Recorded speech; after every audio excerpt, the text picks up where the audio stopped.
Hey, welcome back to Unschooled Theology. I'm one of your hosts, Derick, and with me today, as always, is the other host of this show, Evan. Good day to you, sir. Good day to you, sir. How are we doing?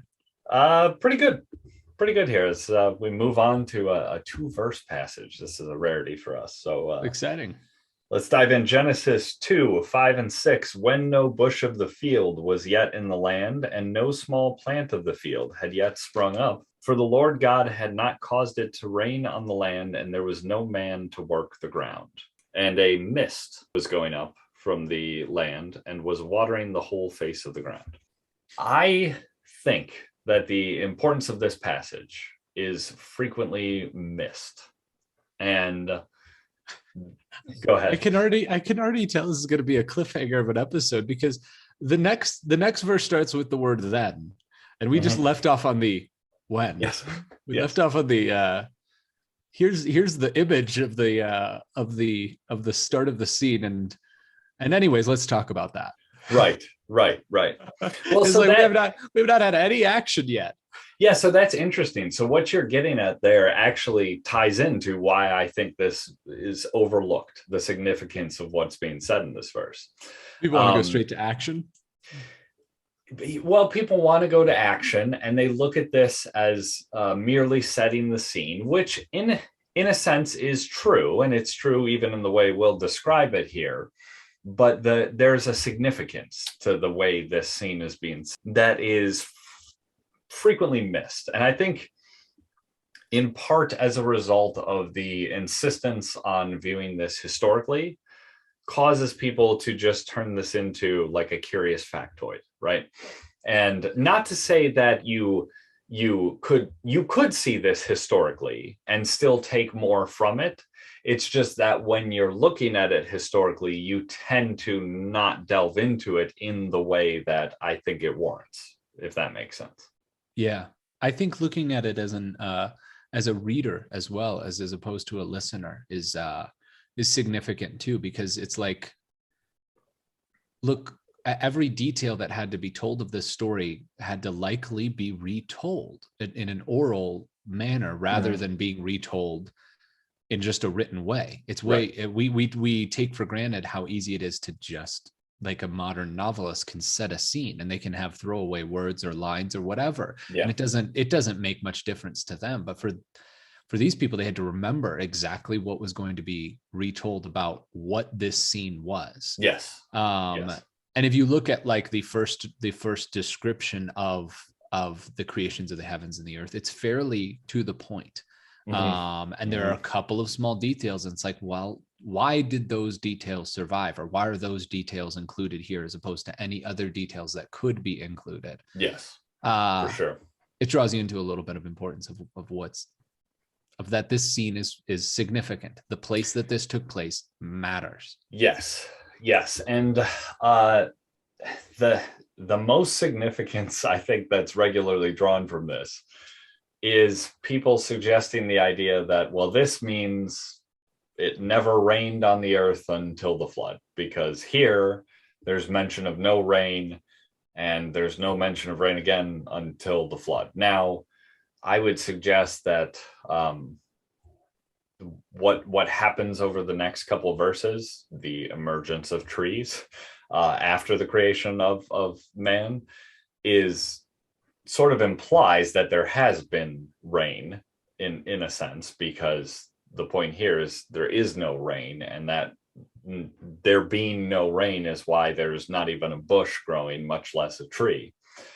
Mm-hmm. And the reason for that is because there's no man. So then when there's man in a couple of verses, and a few verses after that, there's talk of trees, that sort of implies that the rain has now fallen because there was man. So that's a weird, I don't know, a weird thing people draw from this verse. So as we mentioned before, our goal here is to sort of set aside the question of historicity and just ask what is this saying, whether it occurred or not, right?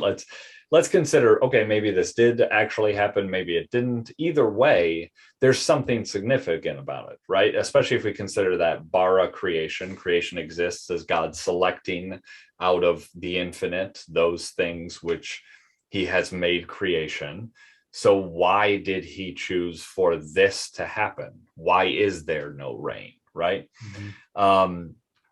And so when we look at this, the key to me to understanding this is really thinking about that idea of mankind, humanity as the image of God, right?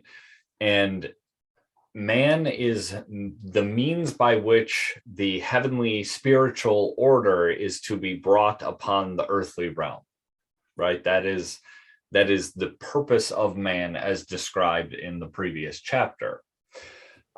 So that's one part of it. And then we also should remember in the previous chapter the idea of the separation of waters, right?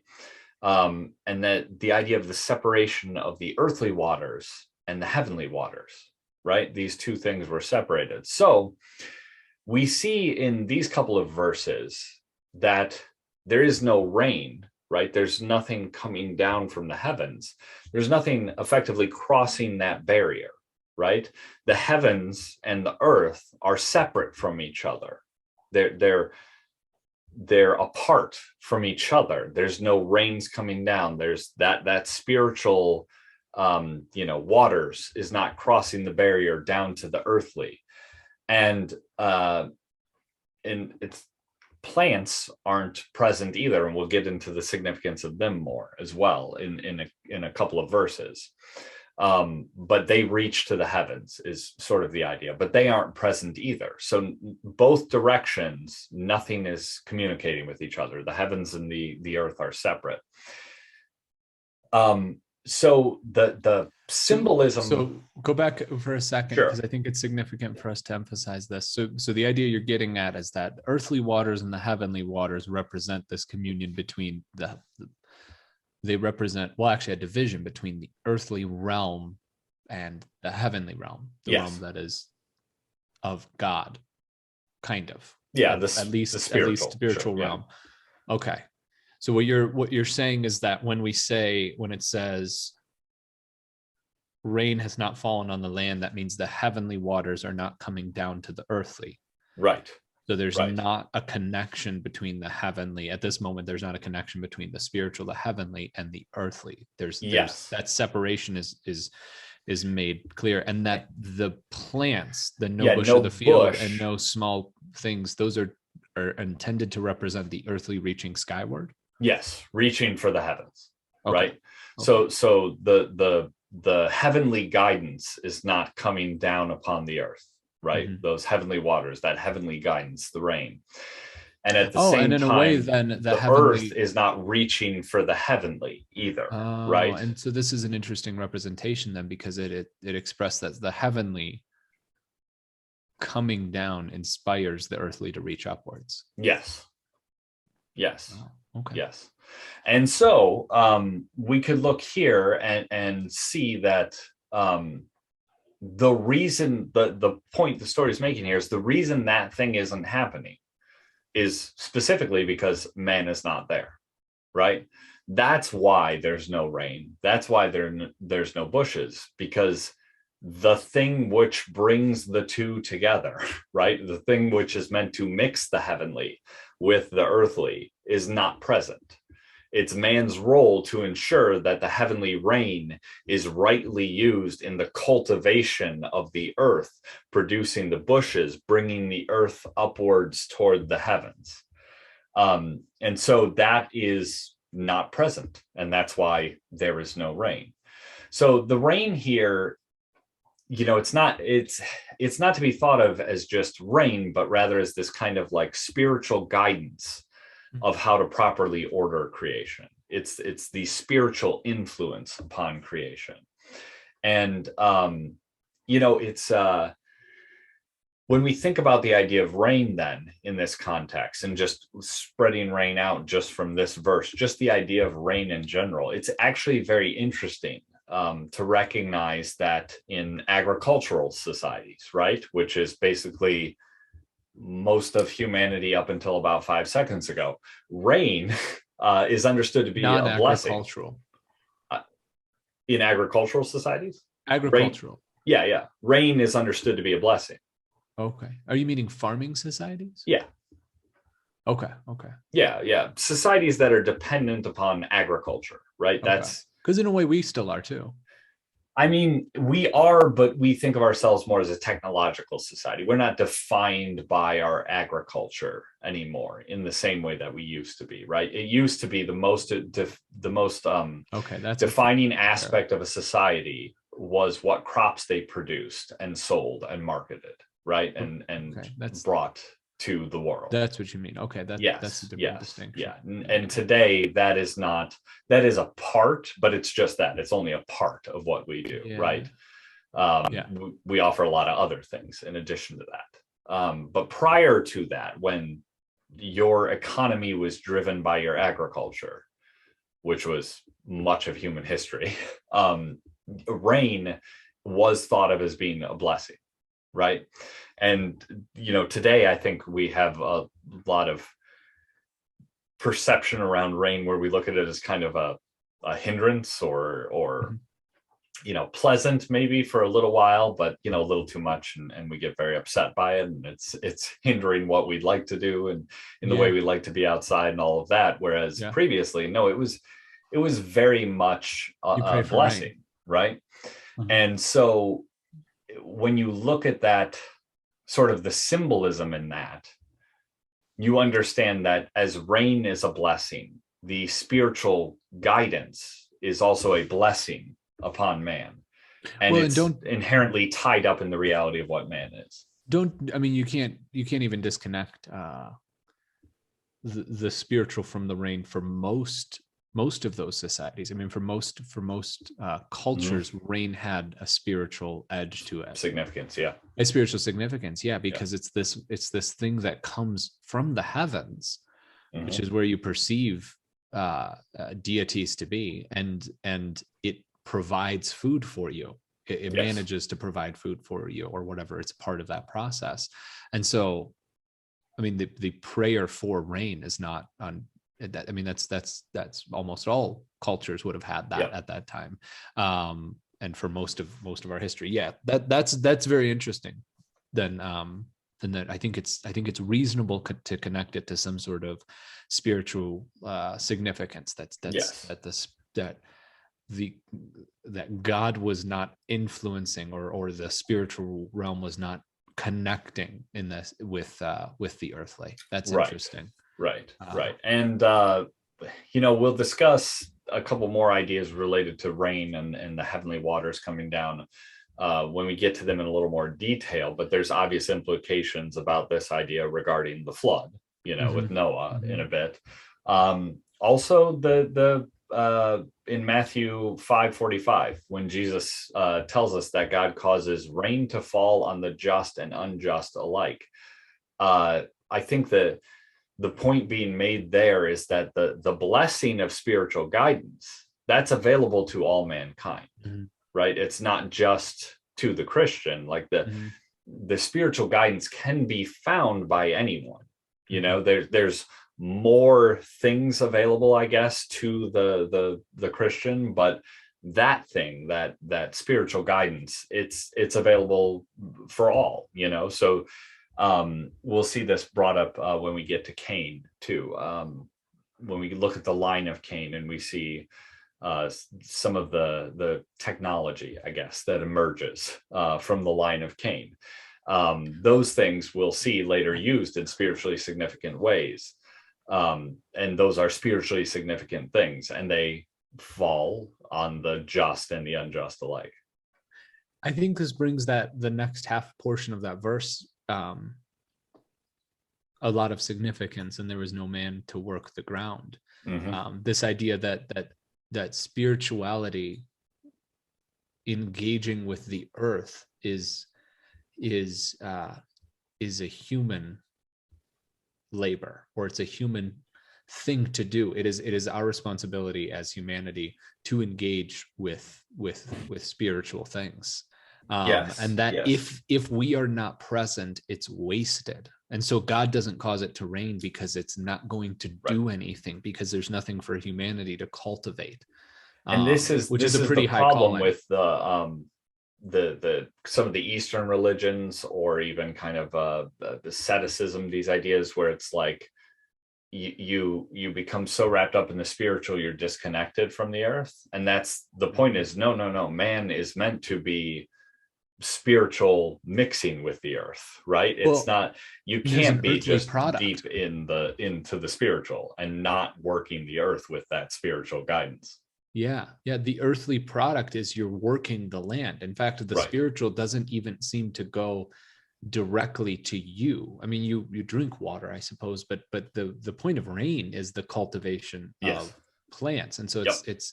it's that humanity is meant to take the spiritual and direct it into something physical, into something earthly, which is Yeah. very interesting. That Yeah. then Cultivate reciprocates it. itself back up if you're following that cycle of the trees Right. reaching northward. Right. But humanity isn't even necessarily the humanity is this is designing their labor in this situation. It's not like humanity is the thing that's necessarily been put on display in this context. No, no, no. They're It's the work we're of their serving a hands function. that's put on display. Yes. Yeah, Yeah. yeah, Yeah, yeah, we're serving the function of bringing the heavens and the earthly closer together by taking that spiritual thing that's falling and cultivating it and producing the plants that reach upwards towards the heaven, bringing the earthly yeah, closer to the heavens, yeah. bringing that It's like connection between the two.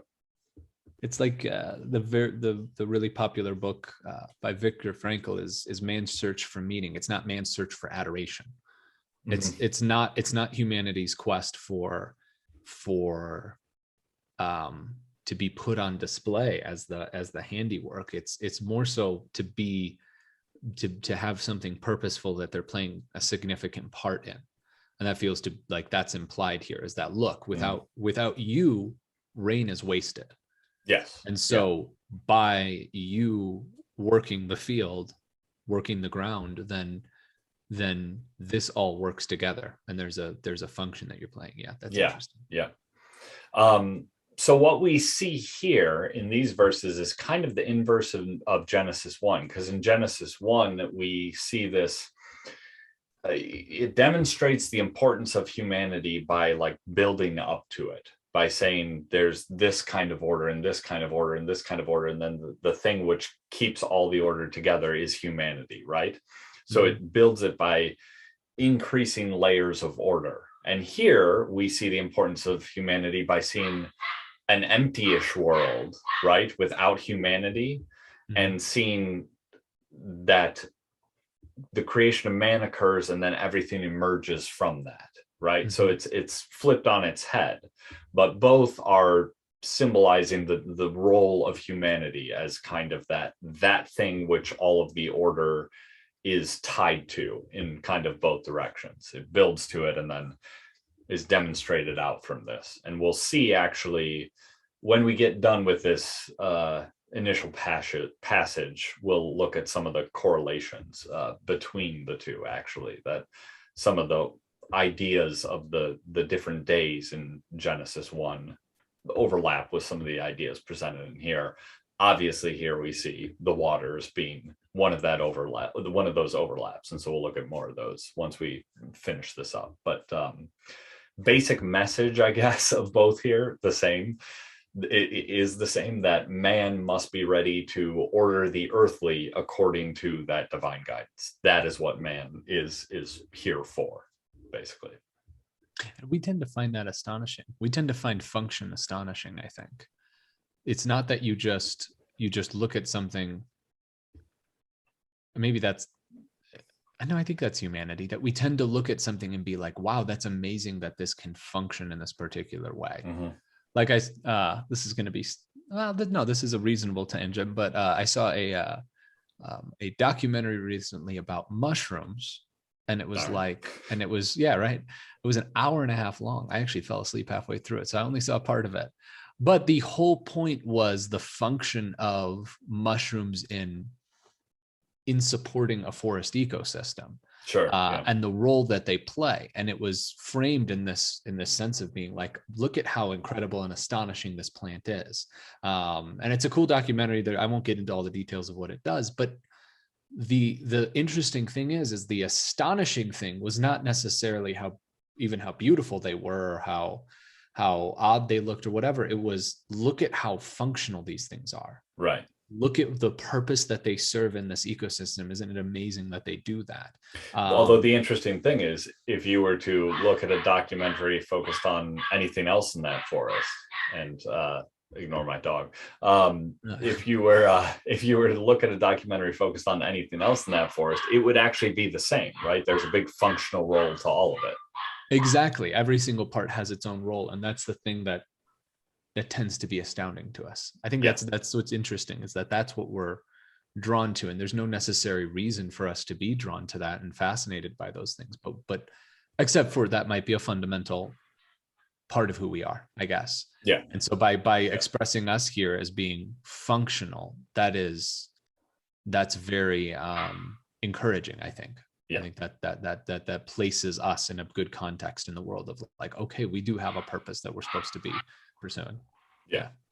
All right. That's it then for this one. We'll be back next time looking at the next verse, and be sure to like, subscribe, do all those things. Email us unschooltheology@protonmail.com. And yeah, we'll see you soon.